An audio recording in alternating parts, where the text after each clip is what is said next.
Di na pod mi dire ni balin. Napad mi nagbangag na pod mi og lata kay tangan og yuta tamnan namo na siya og okra. Okra among itanom ana mga kalola kay og imong i-direct dire sa yuta kuanon man kanang kaunon og pato sagunsa na lang mga mamang mo kaon nang amo na lang panuan aning mga lata-lata mga kuan god kaning mga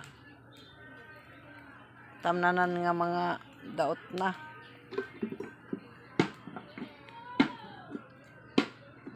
Itapok ra gud ng kanang sagbot ay kakha.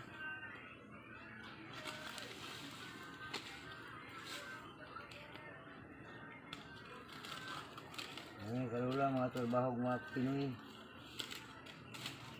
Nagpugit kaya magkagulay. May na lamang ni siya og manurok na. Maka kuha tagtag tulo ka buok okra.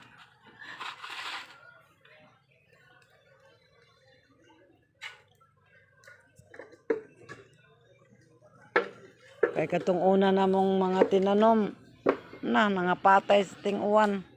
Naoy nahimo.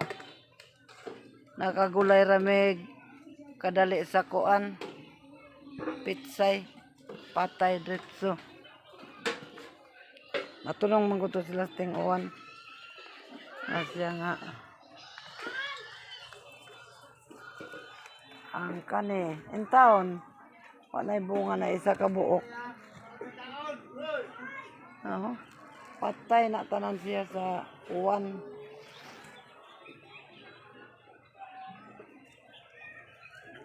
Manggi alis na po. Na po'y okra nga nanurok. Na ipang-ingani na lang. Kung anan pa ni siya mga yuta.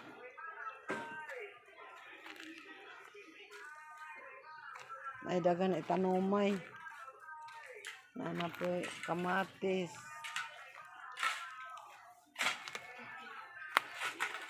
Tagsaraman lagi mati man dire akay ayaw dia dapitan arban na ilang gikuan dia nga dia ay na bahala ka dia dire ra dapit ka naglubong sudig ireng